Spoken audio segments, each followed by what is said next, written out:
Section 1. You will hear a woman talking to a man about joining a drama club. First, you have some time to look at questions 1 to 6. Pause the recording for 30 seconds.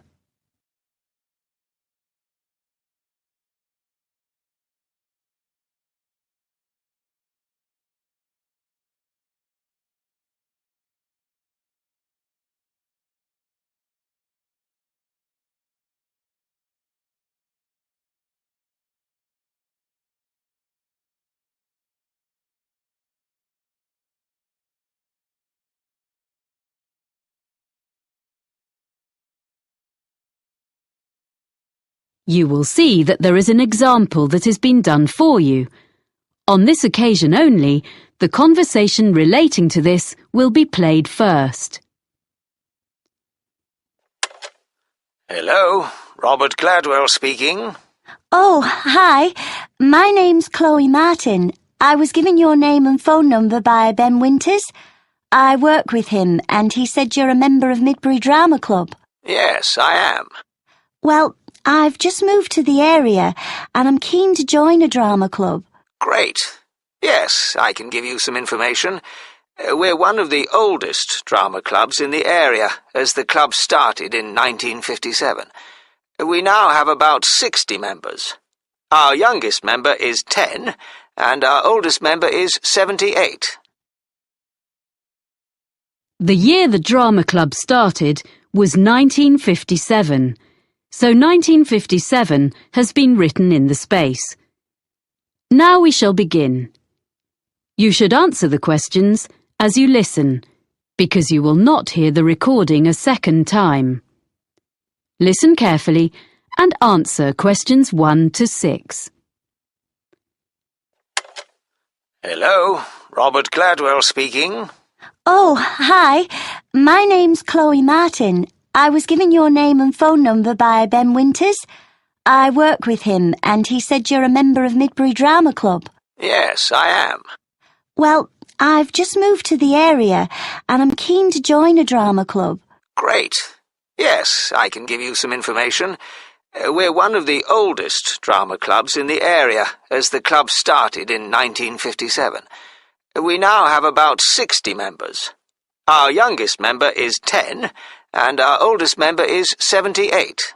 Oh, I think I saw a picture in the newspaper the other day of some of your members being presented with a prize. Yes, the youth section did very well in a competition and won £100, which will help with their next production. Anyway, tell me a bit more about yourself. Well, I've done a bit of acting. I was in a couple of musicals when I was at university, and a historical play more recently. We mainly do comedy plays. We get good audiences for that kind of thing. We haven't attempted a musical yet, but we might do one soon. Oh, when do you usually meet? On Tuesdays. Well, presumably I'll need to do an audition. Yes, there were a few auditions last Tuesday, and we'll be doing more at our next meeting, which is in 2 weeks' time. That's on Tuesday the 12th of March. There'll be another opportunity 2 weeks after that, which will be on the 26th of March. Oh, well, I can come to your next meeting, and if I don't get an acting part in a play, I'd be happy to help with something else. I've designed publicity before. Great. We're very short of people who can do that, so that would be really good. There are a lot of people who like making scenery, so we get plenty of help with that, but we haven't got enough people to do the lights at the moment. So, if you think you can do that, or you have any friends who would like to, do bring them along. We can show you what to do if you haven't got any experience. I'll have to think about it. So, do you meet in the theatre? We do our performances in the Manor Theatre, but we only hire that for the nights of the actual performances. We meet to rehearse every Tuesday evening in the community hall. We rent a room there. Oh, I'm not sure where that is. I'll be coming by car because I don't live in the town centre. It's in Ashburton Road. As you're coming towards the centre, down Regent Street, you need to turn left at the crossroads. Oh, I know. There's a big car park down there, just before you get to a hotel. It's on the other side of the road from the sports centre. That's it. That's the closest place to leave your car, and you don't have to pay in the evening to park there. We meet at 7:30, and we usually finish by 9:30 or 10. OK. Before you hear the rest of the conversation, you have some time to look at questions 7 to 10. Pause the recording for 30 seconds.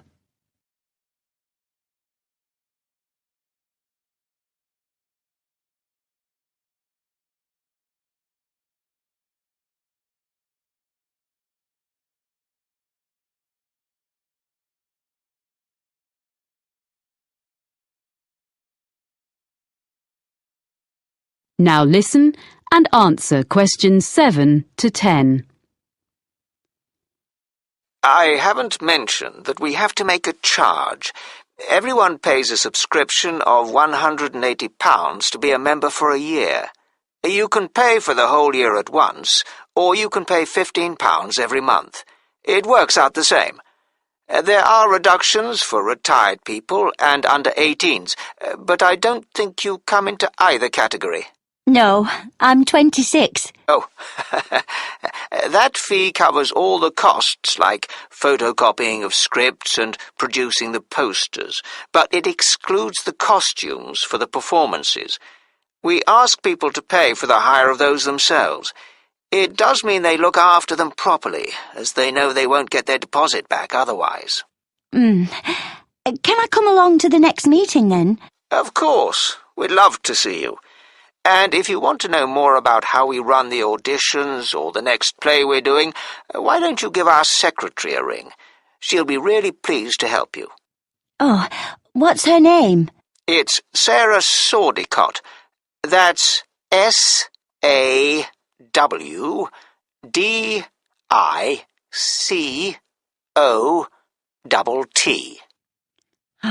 Got that.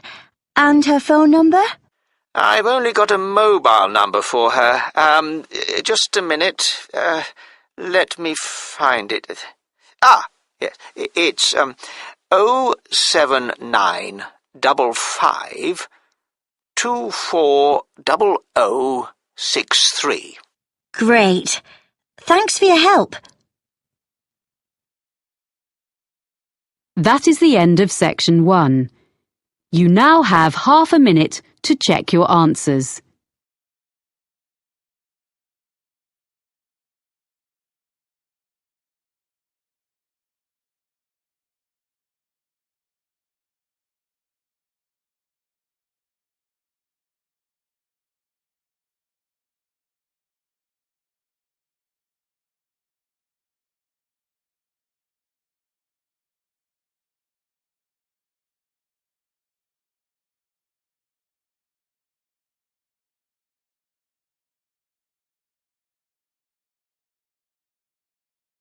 Section 2. You will hear a radio programme in which a presenter called Jasmine tells her colleague Fergus about a charity. First, you have some time to look at questions 11 to 15. Pause the recording for 30 seconds.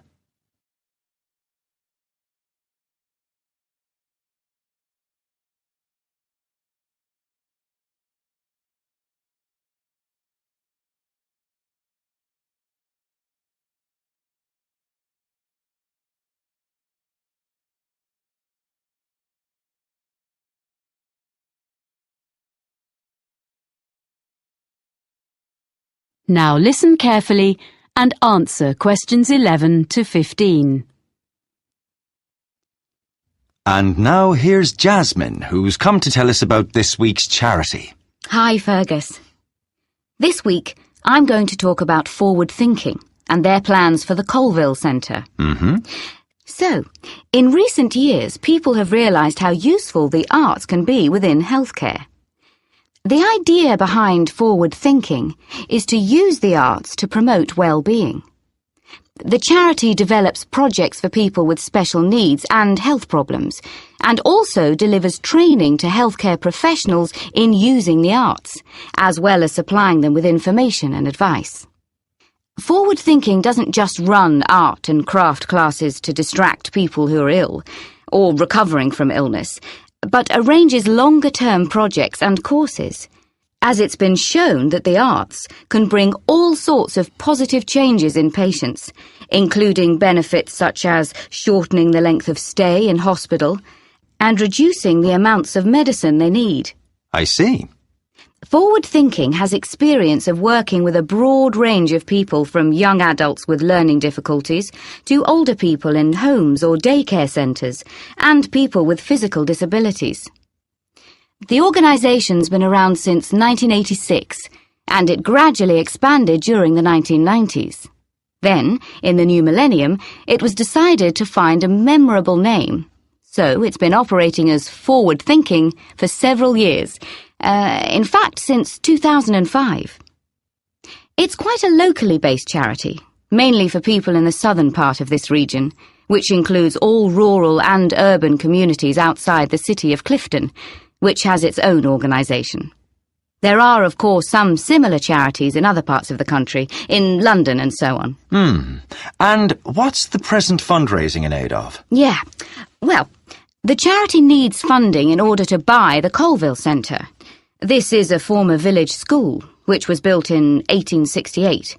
It was modernised and refurbished by the present owners last year, so it's ideal for art classes and for small social events, performances, seminars and so on.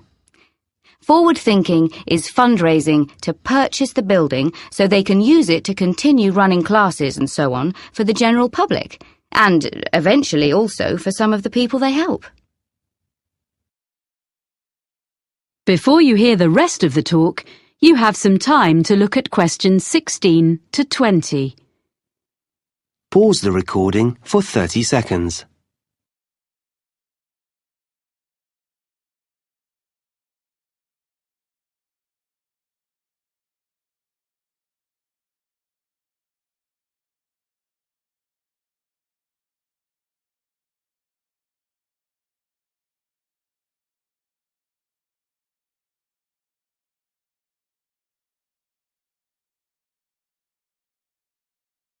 Now listen and answer questions 16 to 20. Right. So, can you give us a few ideas about what classes people might do there? Is it all art classes? Well, there are some very good art classes, but there are lots of other things going on as well. So, for example, there's Learn Salsa with Nina Bellina's team. They say that salsa is an easy dance to learn. It's also an excellent form of exercise, according to Nina. And that class is for both men and women, of course. It's ideal for beginners and what they call refreshers. That's £100 for 10 sessions. Then, another class is called Smooth Movers. It's with Kevin Bennett. And it's for you if you don't have the same energy levels as you used to when you were a teenager. It's a gentle exercise class, geared to the needs of whoever is in the group in a particular session. And Kevin is qualified to teach classes to people getting over injuries and so on, and balance training. That's £60 for 10 sessions. Then there's a day called Art of the Forest with Jamie Graham, where you discover Upper Wood, a short walk from the Colville Centre, and learn how to design in 3D with natural materials. It's an unusual and exciting way to be creative. Jamie is an artist, with a background also as a country park ranger. Oh. For this day, youngsters must be accompanied by a parent or guardian, and the costs are adults, £40, under 14s, £10. But it's best value at £80 for a family of 4. The next one is The Money Maze, and this is a series of talks by Peter O'Reilly, an independent financial advisor. He gives advice on family finances, things like everything parents need to know about managing the costs of bringing up children, sending them to university, and actually Also about care for elderly relatives. It's £10 per talk, which will all go to support forward thinking. And as a final example of what's on offer, there's Make a Play. That's for 8 to 14s. And this activity is such a hit that it usually sells out within days of being announced. Basically, what you do is write, rehearse, and perform a play in just 2 days. And it doesn't require any previous experience. I gather there's lots of fun and silliness along the way. And the best bit, perhaps, is that there's a performance for family and friends at the end. Aha! It's just £50 for 2 days. Pretty good range of activities, I think. And all raising money for a good cause. Yes. And the all-important contact details are colville@forwardthinking.org.uk or write to me. That is the end of section 2. You now have half a minute to check your answers.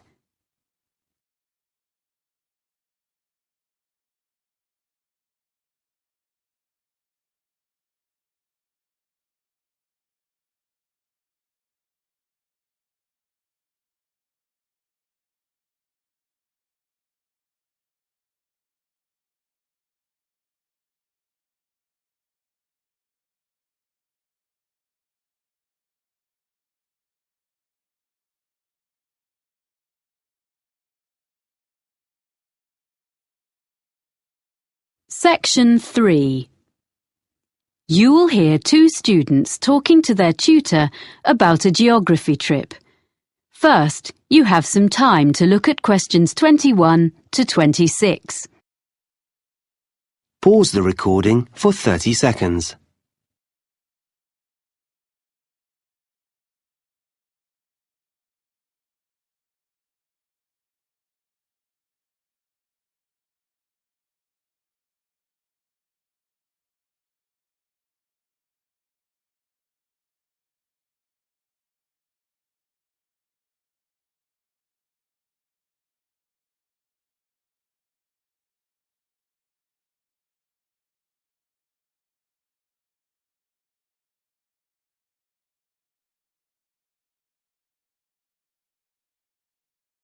Now listen carefully and answer questions 21 to 26. Now, Stefan and Lauren, you worked together on the assignment for your urban geography course, didn't you? Mm-hmm. I know you made a plan of what you were going to do before you went on the field trip. Did you stick to it? More or less. Okay, so where did you start? Well, first of all, we selected one area of the city to work in. We decided on the centre. And we looked in detail at how it has been developed by doing a survey. Yeah, we did that by walking round and dividing the area into different categories, such as residential, commercial and industrial, so we could record land use. We're going to find some maps from 50 years ago and from 100 years ago so we can look at what has changed. Good. So that gives you a foundation. Then what did you do? I was interested in looking at how polluted the city was. I thought that was too general a topic and would be difficult to check. But Stefan persuaded me, and actually it was quite interesting because before we started, we assumed that a lot of the pollution problems would be caused by industry. In fact, most of the industrial development has been on the outskirts. And most pollution is caused by the traffic which passes through the city centre every day. Right. There are 5 major road junctions around the edge of the city, so we set up equipment to check the air quality on each of those 3 times on one day. In the morning and evening, which is when most journeys are made in and out of the city, and at 2:30 in the afternoon.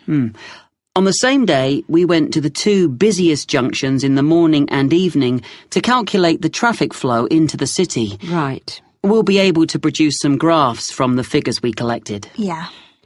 Presumably you then looked at where all these cars ended up.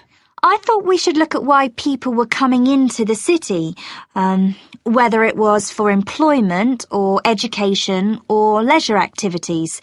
But Stefan thought that would be too difficult. Because most people were in cars, it would be hard to ask them. Yeah. So we decided to spend an afternoon examining the parking facilities available instead. We established the capacity of each car park, and we spent an afternoon counting cars in and out, so we have an idea of how long people spend in the city centre. So, do you have evidence that most journeys are made by car within the city centre? We checked local government statistics to see if that was true, but they were inconclusive.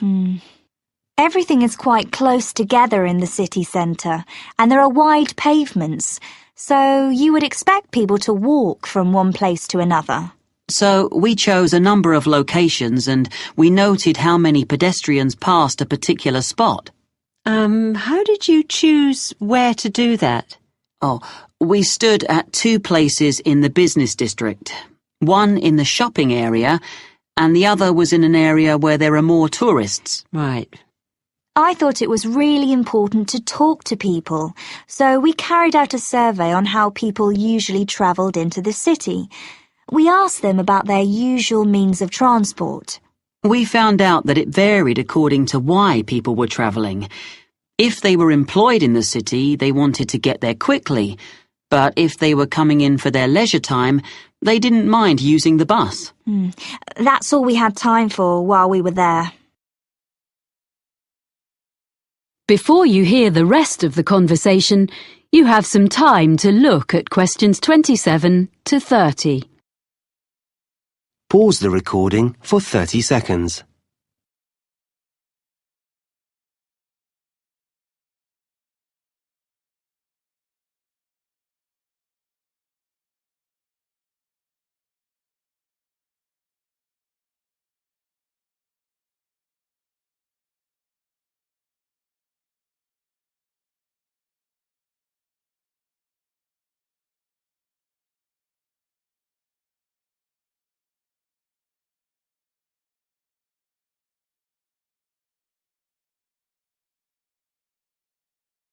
Now listen and answer questions 27 to 30. OK. So, shall we talk about what you're going to do next and how you're going to divide the tasks up? How are you going to present the data you've got? Well, some of the information can be presented as graphs or maps. I'm quite good at the software. You'd better do that then, Lauren. I'll help you check all the statistics before you start. OK. It's good to present as much as you can visually. Is there anything else you can use as visuals? We've got a lot of photographs which we can go through. We both took them, so some will be duplicated. It's going to take ages to go through them all. Maybe one of us should just choose some. Well, it's better if you collaborate. That way you'll end up with the best of what you've got. That's fine. We'll do that. And when the graphs and maps are done, you'll need to write a report, an analysis of the data. Will you do that together? I think that should be my responsibility if we're going to share the work out evenly. I can use some of Lauren's notes as well as my own. OK. And finally, you'll be presenting your project to the rest of the group in a couple of weeks' time. We thought it'd be better for Stefan to do that, as he's got more experience at that kind of thing. I would prefer to have input from both of you, as I have to do an assessment. We'll take turns then. We'll divide it into sections and talk about a few things each. Good. You'll find it easier, Lauren, than doing a presentation on your own. Well, if you need to ask me any more questions while you're working on this, email me. I look forward to seeing what you produce. Thanks. That is the end of section 3. You now have half a minute to check your answers.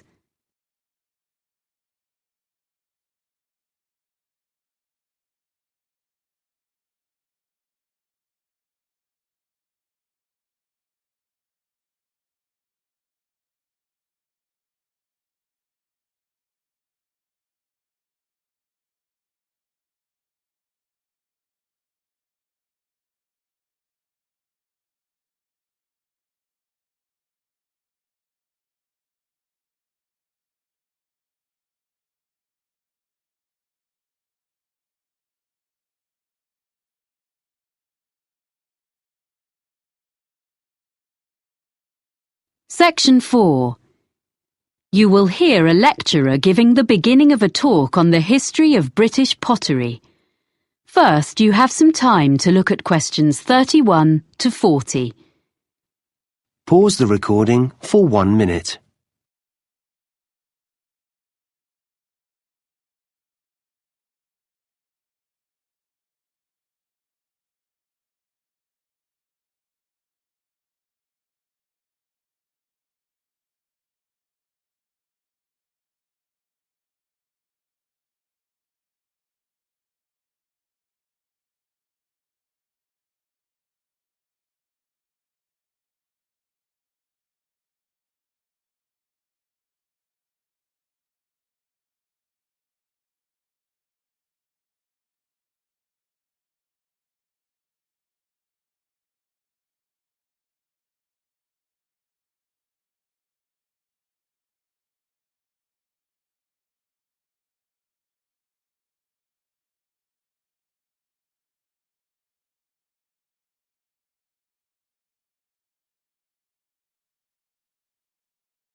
Now listen carefully and answer questions 31 to 40.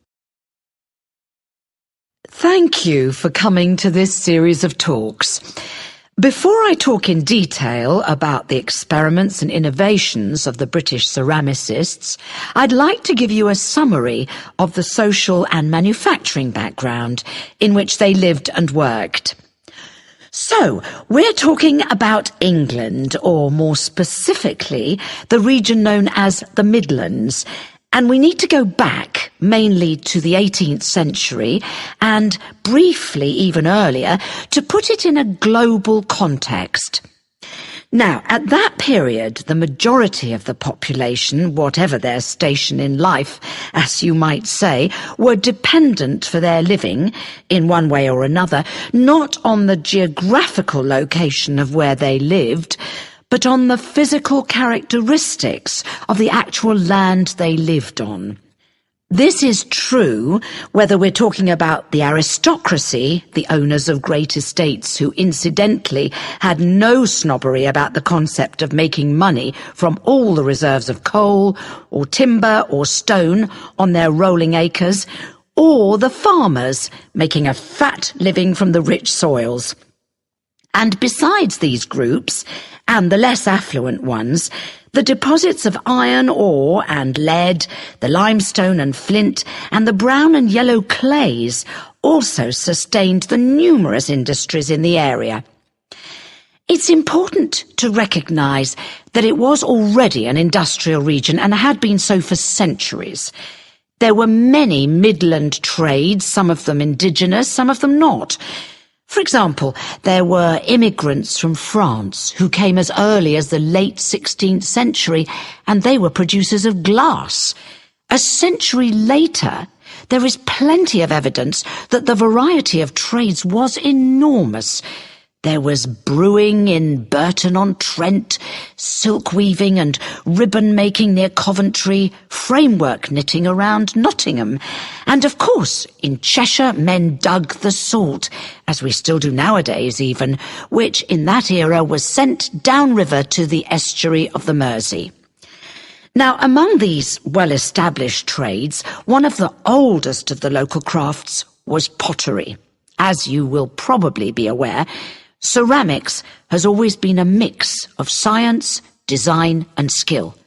And a good potter is, in a sense, an experimental chemist, trying out new mixes and glazes and needing to be alert to the impact of changes of temperature on different types of clay. For 200 years, up to the time we are concerned with, potters had been making butter pots and pitchers and patterned plates, using the clay which was plentiful in the area where they lived, in a handful of North Staffordshire villages dotted along the low hills.